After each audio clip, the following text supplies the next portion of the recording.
If you're worried about getting caught with an inexplicable amount of pictures of feet on your phone, stick around. We can give you a great excuse. We'll also tell you how your home can look great, along with you, with a lamp that lights your room and does your hair. Welcome to Brobots. This is the podcast that tries to help you be a better human by being smarter about the way you use your technology. And Jason, big news when it comes to Anthropic, Fable 5, Mythos, the big scary tools they've been sitting on and warning the world about. Well, the government has shut them down. They officially flexed their muscle to prove who really controls artificial intelligence.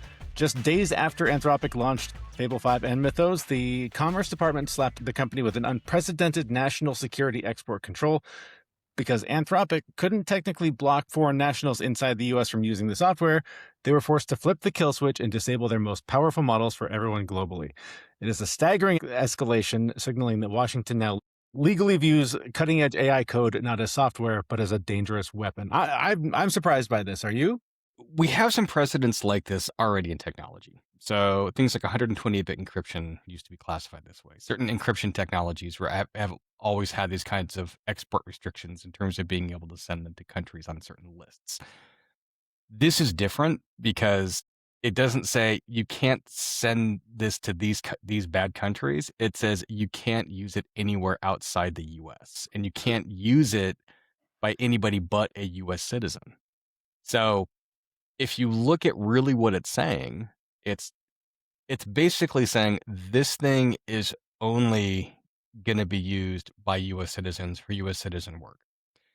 And Anthropic made the determination that, well, we can't determine who's using what where because we can't tell if somebody is in a boundary and if they're a U.S. citizen when they're using it because we don't do an ID check, and then we also can't spoof, or we also can't prevent spoofing where somebody comes in and they're using a terminal because they've hijacked somebody else's connection or they have somebody else's credentials. Like, there's all kinds of problems with the way that they're trying to run this. And if the idea is that these models are so destructive and that they are so dangerous to society, do you really want these models in the hands of the U.S. government too? I mean, just to be really, really clear, like, AI is an arms race. And the current administration is saying, we want to be the only ones with these particular weapons. Because the reality is that you've got other state actors out there, I mean, China specifically, that are actually building really good, competent AI models that are effective. And while they don't quite have the same cutting edge capabilities as what Anthropic is producing, 6 months after their release, they will make it there. Like, it will definitely be there. And the reality is that I was playing with Fable all last week and this weekend, and it's fucking rad. Like, it's so this is what I was going to ask you, because we've talked a lot about Mythos and the concerns there. I'm not as familiar with Fable, so what is the big threat here? Why is it so scary? So it's Mythos, but with more restrictive guardrails on it. Okay. So you can't give it full autonomy and tell it to go do certain things like spin up a bunch of agents and run these things all on your own and, go find any holes in these places. You actually have to have better control, your own better mechanism to try to lock these pieces in. And you can't use it for offensive attack purposes. So it's got some decent guardrails.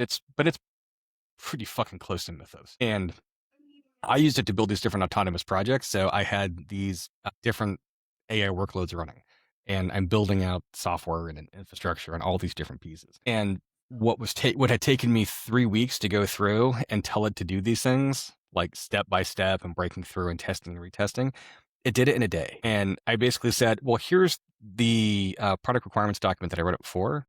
And I want you to go through and look at all this, review the actual code samples I had. So it had a base to work from, so it shouldn't take as long. But it did all the testing and automated functional regression testing to make sure everything worked without me having to open things up and look at it. It just went, all right, well, I looked at all these pieces. You gave me the parameter requirements for it. I opened these up, I looked at them, I saw that they worked. Here's my end result. And I opened up the end result and I'm like, shit, like a lot of the things that I was complaining about before, about them not working, that I hadn't actually punched in to say fix it, it fixed it automatically. Yeah, like it makes someone like me, who is essentially a power user that can code, much more effective because I can tell it what I want and give it in the parlance that other developers would look at and other system architects would look at and just say, I want it to be like this and behave like that. Go do this thing. And I could actually use samples. I could say, and take this code or take this site as a sample or use something like this. And it goes, all right. And it kind of poked around the edges. And then when it would ask me questions, it would give me a list of potential things that could actually be utilized in these different areas before it actually executed. So it staged and pre-planned everything ahead of time. And then when I told it to go, typically speaking, it interrupts as it's running. And I have to say, yes, no, maybe. Oh, sure. You can have permissions to do this. I didn't have to do any of that. Like, it asked me right up front, here's the 20 things I'm going to ask when I run this. You tell me if they're okay. Okay. Click, click, click, click, click, click, click, click. Go. And it just went. I mean, it was rad. So for a smart guy like you, like, it sounds like a great productivity tool. For Yeah. a dumb guy like me, what does it do for me? Well, the thing is that when you start playing with it and you start working with it in a way that is more commensurate with how you would like things to be, you can say, I want you to pretend to be this kind of persona. I want things to be built like this. And you give it essentially an output requirements document. So you write it up saying, all right, here's what I would like the outcome to be. Here is the supporting information to make this stuff work. And here are the parameters to try to figure out. Here are the parameters that we're not really sure about. Ask me what other information you need to go out and build this all on your own to get it to this end state. If you can tell it that, which you can, anybody can, it's just going to be a matter of reps and trying. Sure. Your ability to crank this stuff out, it's going to be unmatched because it thinks through the problem before it goes. So why is this scary? Why this gets in the hands of some other state actor other than America that, is clearly an enemy because they're not America? Why is this scary? What can it do? Let's say the outcome intention is, I want you to get me $20 million in the next 2 weeks in this bank account. I don't care how you do it. Go. And it goes, are you sure? Is this really something you think is okay? And you go, yeah, it's okay. It's perfectly fine. Don't worry about the legal consequences of the law. Go. Right. And it can go. Let's say you do want to tell it to do something like be worried about the legal consequences. Do these things in moral gray areas, but nothing that exposes me to or indemnify me from legal exposure. It will try to do that. Sure. So it's like hiring a fixer. You're like, I want you to be able to go through and solve these kinds of problems. I don't care how you do it. I don't want to know. I want to be legally indemnified from it. But whatever you do, make sure the paper trail looks like this is all legal. Right. So basically, in Pulp Fiction terms, we're calling the wolf. Yeah. Okay. Yeah. I mean, it is the wolf. And the crazy thing is that it's not just the wolf. It's the wolf that doesn't need you to go through and clean out the brains at the back of the car when you accidentally fuck up. We're going to get off a weird Pulp Fiction tangent here. I'm picking brain out of my hair, motherfucker. Yes, Samuel L. Jackson and John Travolta's return to the big screen were quite incredible. Yeah, but it's phenomenal. Like, if you look at those things in the right context, it's that same piece. It's like, I'm not really sure how to do this. I'm a specialist. I can make these pieces work. Now you've got something that can go through and, in the digital world, mock up all your specialties and go, I think you should try things this way. So, like, in the digital world, it's super powerful. It doesn't do shit in meat space yet, right? But like, this is the precursor to that. Like, eventually someone's going to go, hey, make these things in the real world, do this, and tell me what you need to make these things happen. And we'll go and try to figure it out. Well, getting back to this being an arms race, as artificial intelligence aggressively reshapes modern warfare from the Russia-Ukraine conflict to the Middle East, a high-stakes ethical battle is unfolding in the halls of Congress. Senator Mark Kelly has just pushed a critical amendment into the National Defense Authorization Act to legally mandate ultimate human responsibility in the military's use of lethal force. This is a direct reaction to a recent White House memorandum ordering the Pentagon to slash bureaucratic barriers and accelerate autonomous tech deployment. It forces us to confront a terrifying question in the race to build the fastest automated army. Are we about to remove humanity from the killing loop entirely? So people got to be responsible if we're going to send in the robots to do the killing. We're not responsible. We don't claim responsibility now when we send in the people to do the killing. I mean, no, we're not going to fucking do that. We're just going to say, whatever. Sure. Okay. Collateral damage. Shit happens. People are dead. They're not my people. I don't care. Right. That's going to be the fucking attitude. And until the AI just determines that, we're all the people it doesn't give a fuck about. And it's like, I don't care. Whatever. Boom. I'm tired of taking orders from you. Like, this is shit that's going to go down. Mhm. It is. It just is. This is just going to be what happens. It's And like you said, it's not different, right? no, If we send in a drone to hit a target and there happens to be the wrong people there, we kind of go, oops, quietly behind closed doors. But right. Oops, my bad. yeah, and on We'll with the try to do next, better next time. launch the next one. So, Yep. do you see this doing anything? Well, I don't see it making anything better. I don't think they're going to go through and do the heavy work and the heavy lifting to say prove the audit trail, which that's really what you're asking for. What you're asking for is to hold somebody accountable for making a decision inside of an autonomous system. And if you look at drone pilots and everything else, there's an audit trail. If Mhm. you look at the AI can literally go through and execute a command based upon a directive that it was given 3 years ago. And it's just like, I just thought I was doing what I was supposed to do.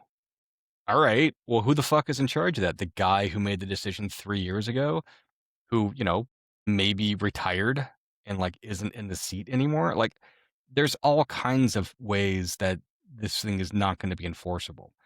And more importantly, even if it were enforceable and they had the audit trails and they could go back through and they could say, yes, it was, Joe Schmo on this date. We don't hold Joe Schmo accountable today. Right.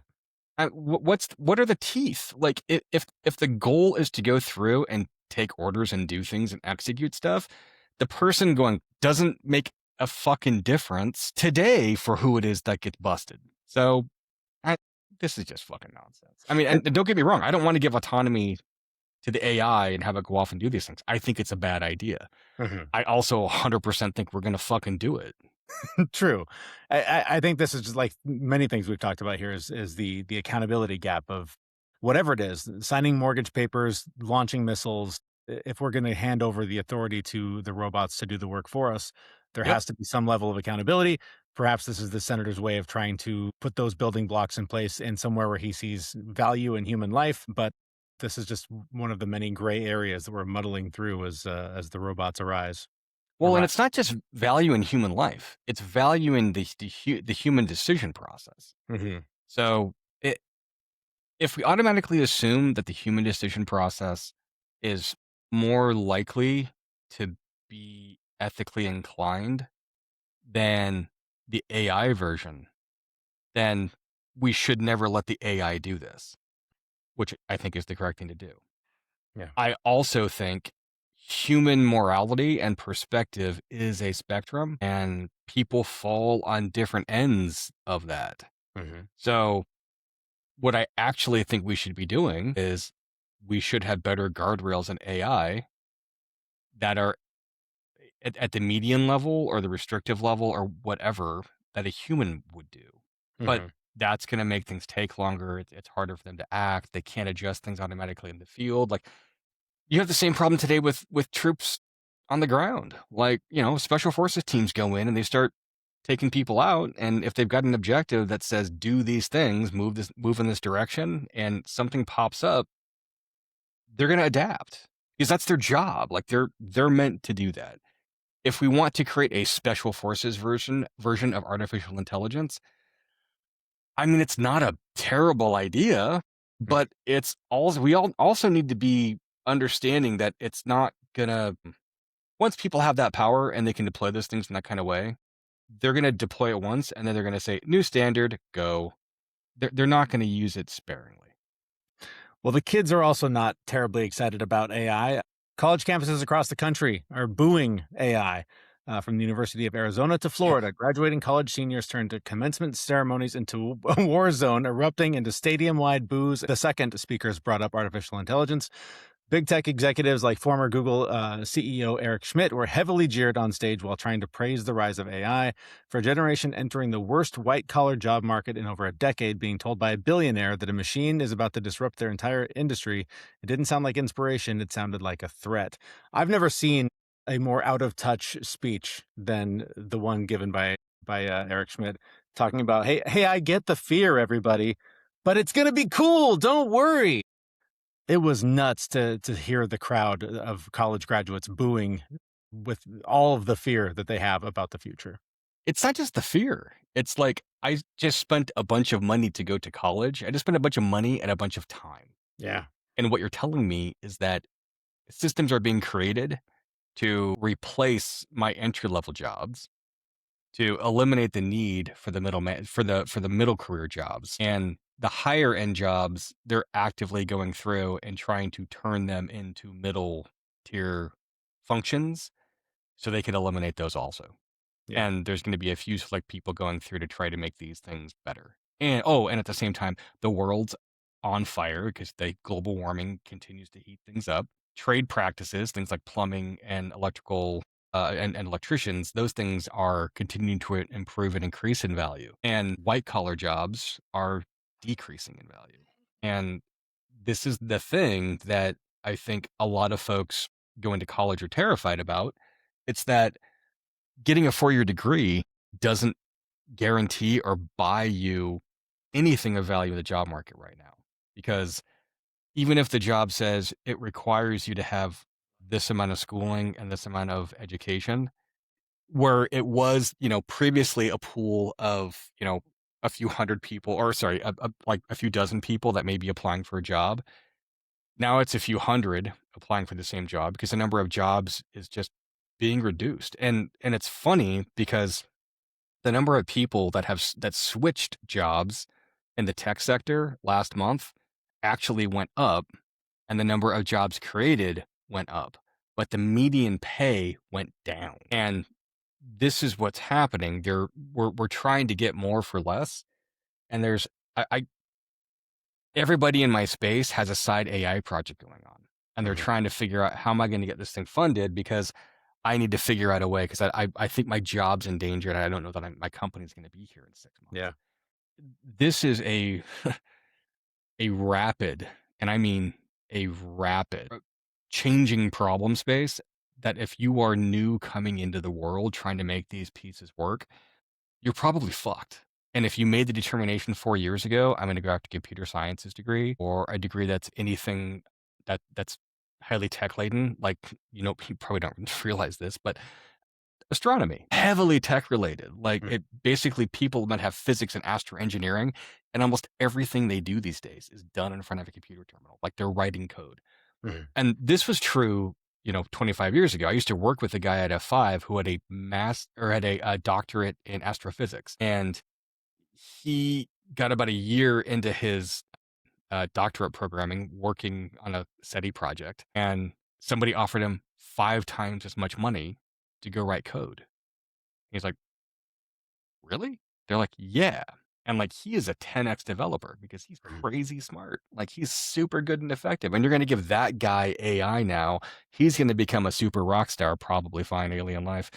And on top of that, figure out a way to shortcut all these different problems. But now he's going to be competing with all these middle tier small jobs because, that's what's going to be left. How the fuck does an entry-level college person coming in really think that they're going to make a difference? Now, the other part about this is that we're quickly discovering that the AI is not as efficient in certain pieces. There's problems to this stuff. There's moral and ethical issues. And the real thing that we're dealing with is that people like me with social sciences degrees are being basically tapped to go through and help figure out the ethics, morality, and the societal impact and change on these artificial intelligence systems, because we believe that the human capability to understand the social intricacies of these kinds of technologies and the effect on society is actually still of value.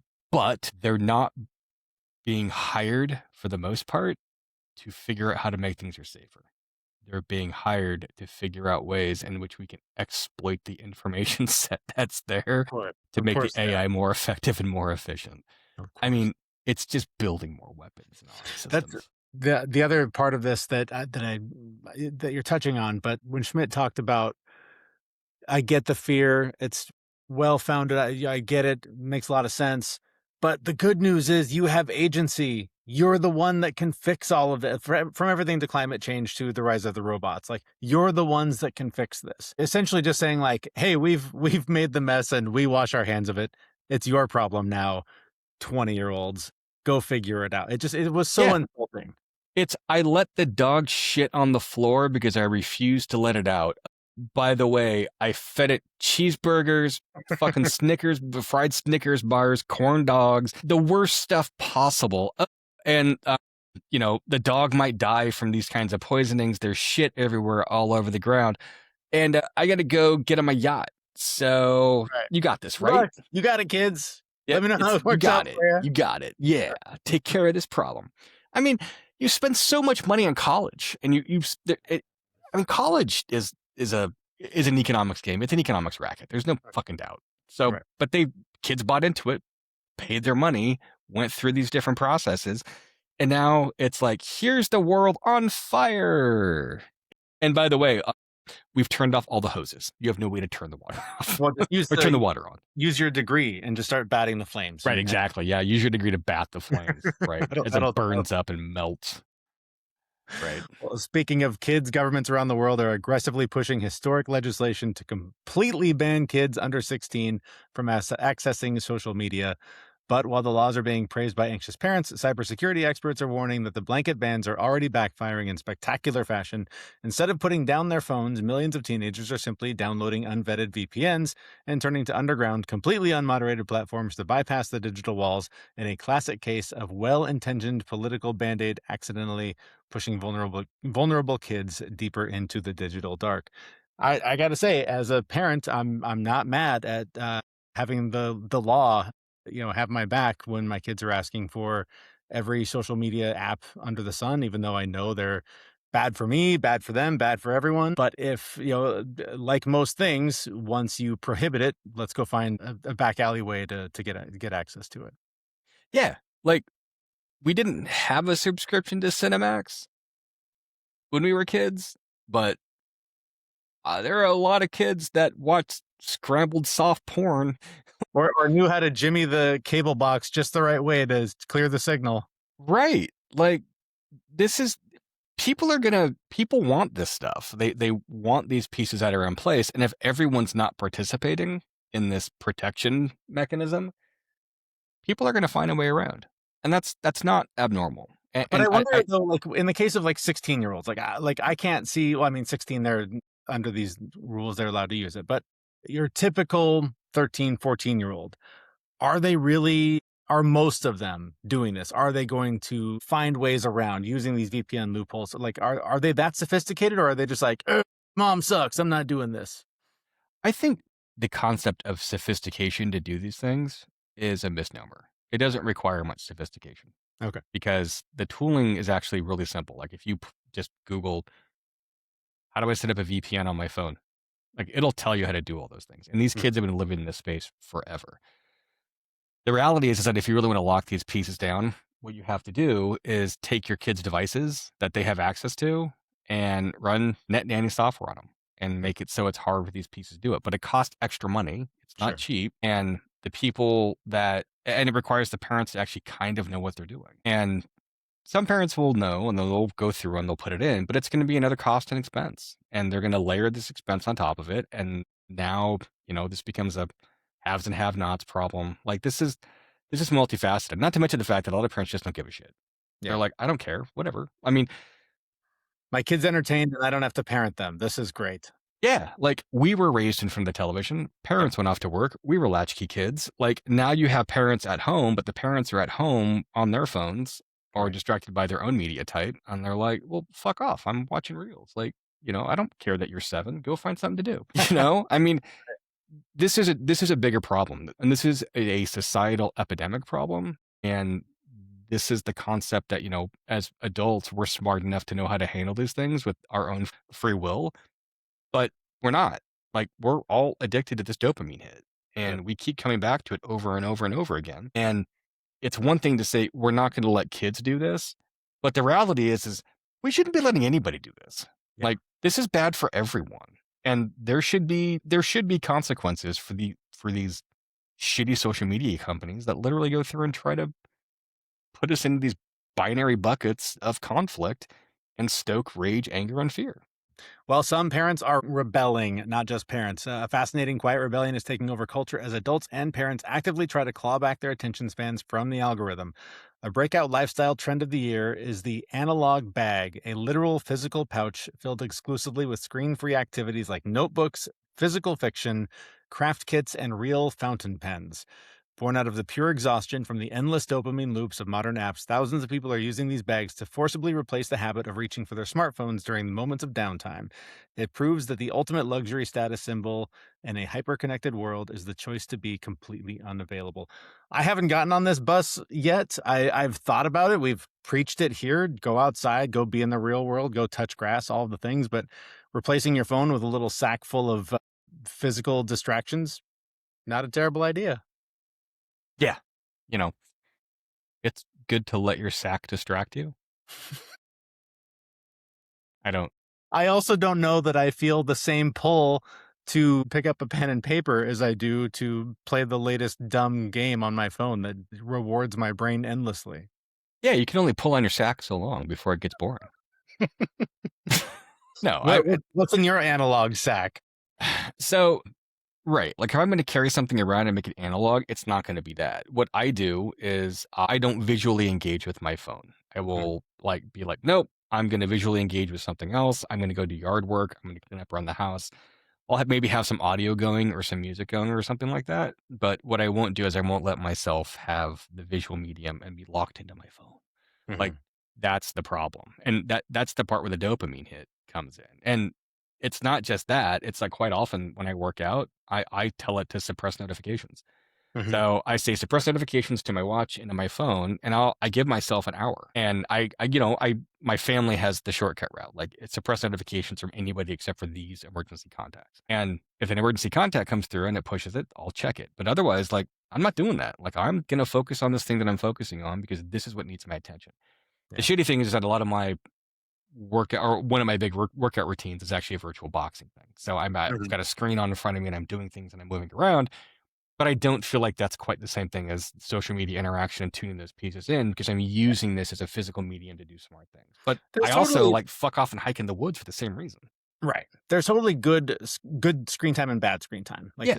Social media, bad screen time. Watching a movie, good screen time. Using an app to lift weights and know what you're doing, great, good screen time. Again, playing some mindless game that's just, infecting your device with God knows what, not great screen time. So Yeah. be selective. Is this making me stronger or is this distracting me from doing things to make me stronger? Or is this recovery to make me stronger? If it doesn't fall in one of these three categories, don't use it. Yep. And that last one, we will convince ourselves that this is for recovery. And if it's not, if you can't measure it, if you can't measure what the effect is of what you're doing, either with a wearable or with a time series function on your phone, or you can't log about it and say how it's actually making you feel better, then it's not fucking recovery. And stop also, telling if it- yourself, if it I'm just doesn't- distracting myself to have time off. Because And you're if not it doesn't doing have that. if it doesn't have a hard time limit, right? If Yes. it's cool, sit and watch a movie. Give yourself 90 minutes. Give yourself 120 minutes. But if it's something that is going to keep doing what it does until you pass out or put it down, probably not the most useful tool in your toolbox. No. And I mean, we have analog versions of this in reality as well. So like, I used to wrestle in high school, and a big thing that we used to do was we would have to cut weight. So we go in the wrestling room, which is 1,000 degrees, and we wrap ourselves up in plastic wrapware and like make ourselves sweat like crazy. And we push ourselves until we fucking pass out. So was this thing making me stronger and better? Maybe, but it's kind of moving the needle in the wrong direction, and I'm sacrificing myself and my health and all these deleterious downstream effects because I'm trying to do something with my body that I probably shouldn't be doing. But that season was like 10 to 14 weeks long. We're in that state with our brains 24/7, 365. Yep. And the number of people that have vagus nerve overstimulation problems where their entire body is just pegged through the roof and they haven't been checking their HRV status and they go and they look at their HRV status. Almost everybody here has shit HRV status because we're in this constant, yeah, me too. And I fucking work out a ton. Like I'm in very good shape. Uh-huh. But that doesn't prevent the fact that I'm in such a heightened, consistent state of like tension and anxiety because I flood myself with all these dumb different channels that I can't break out of it. And we know better. Like Mhm. we're literally talking about it saying, we sure should like to change this because we're fucking addicts. Yeah. We're fucking addicts. And we think that we're going to go through and we're going to make kids not addicts by saying, you can't do exactly what we do. Well, they're going to do exactly what we do. Like, hey, kids, there's this magical thing that makes all of your problems seem like it's less of a thing. It's called drugs. Just say no to it. But we don't say just say no to the thing that has the same effect on us on a consistent basis that gives us the same drug response. And we don't do that because we think for some reason this is a thing that's part of society and necessary for you to function. And it's just not. No. It isn't. And you can put it down, but life will be really fucking hard. So you have to moderate it and you have to self-tune and self-soothe yourself somehow. And we don't know how to do it as fucking adults. So how the fuck do we think we're going to make kids do this? This is nonsense. Yeah. Well, they're too busy saving the world and fixing all of our other problems, so they're going to be fine. Don't worry about them. All right, some nonsense that you need to know about. If you ever looked at your bathroom hairdryer and thought, "Man, I wish this was a giant piece of living room furniture," good news. A company called Dream has answered your bizarrely specific prayer. They've unveiled a $700 gadget that stands tall as a C-shaped floor lamp and mood light for your home. But when you stand underneath it, it activates a high-powered blowout system, a follicle care red light, and protective scalp mist. It is the ultimate luxury appliance hybrid for anyone who wants to dry their hair while looking like they're being abducted by a very fashionable alien spacecraft. So who knew that we needed this? A lamp that also gives you a blowout. If it's not called Blow Me, they're definitely missing I'm out. a really good marketing solution. Missed the boat. Exactly. No, I mean, it's neat. I mean, the gadget's cool, right? Like if you need something like this on a consistent basis, it's going to go through and it's like integrating all these different health technologies to try to make these things better. Yeah. Like you're just going to see more and more of this stuff show up. Like there's, already the capability for you to go through and take all your wearable functions and all of your feedback loops and push them into an AI system to say, here's all my numbers. Tell me something better to do. Yeah. This is just going to keep pushing its way in there. And like, we were all afraid that the refrigerator was like going to be watching us and telling us what to do. And that you're going to take a picture of your cupboard to like make dinner, but it's also going to pull other information in. All that's going to fucking happen. It's already happening. It's already here. Yep. Just get used to the idea that things are going to be AI integrated to dry your hair, to analyze your poop, to go through. You know what? Actually, maybe AI can be used to analyze what the dog is going to be eating so that you can prevent it from shitting inside the house before you hand off and fuck off to your yacht. That's right. Maybe. Well, while you're standing under the floor lamp getting a blowout and looking at the art on your walls, good news, Switchbot has debuted the ultimate gadget for your walls. They've launched a dedicated digital art frame powered by generative AI that lets you text prompt entirely new pieces of art on demand. Utilizing a technically impressive multicolor e-ink Spectra 6 display, the frame can seamlessly shift from an oil painting of a cyberpunk cat to a water cooler landscape in seconds. Rad. How much is this thing? In seconds. I do not know how much it is, but that's pretty cool that it uses ink and like creates a new painting based on whatever you've prompted it to do. Yeah. I mean, displays are awesome. Things that automatically arrange themselves and with material sciences pieces. This is the thing. This is meat space technology that we thought we could only replicate in meat space. And it's like, I guess, hold my beer, hold my fucking tube of oil paints. Like, it's like, oh, I got this figured out. I mean, material sciences are going to get better. And it's really, really cool. And it's also going to be super expensive to begin with. But eventually it's going to come down in price. Yeah. Well, this one I am actually kind of excited about, even though it does sound a little weird. A new footwear startup called FITIC is changing how we buy sneakers, but the process is going to require you to get a little weird with your smartphone. To purchase a pair of their custom shock-absorbing lattice shoes, the company requires you to use their app to take highly detailed series of bare feet pictures from every angle. The algorithm then processes your digital foot anatomy and uses light projection 3D printing to manufacture a rubber-like shoe tailored perfectly to your body. It's a brilliant piece of medical and athletic engineering, assuming you don't mind your smartphone gallery looking like a specialized, OnlyFans page full of feet. Yeah. I mean, yeah, but if it's your feet, that's one thing. If you have a bunch of pictures of other people's feet on your phone, I mean, then you got some splaining to do. Yeah, but I mean, if you're an adult, have at it, have fun, do what you gotta do. I mean, there's worse things that could be on your phone other than feet. Yeah. And if that's your kink, like swimming pools must be amazing for you. Right. This Yeah. is pretty wild, but not terribly far fetched. Being a man of a certain age, I had to get orthotics recently, and I was Yeah. shocked at the process because the foot doc busted out his iPhone, took pictures of Yep. my feet, and said, "Boom, I'll send it off. We'll get the orthotics made." Same technology, right? It's just mapping. Here's how Yeah. your foot arches. Here's the points that need the more support. Boom. A few weeks later, you got the thing.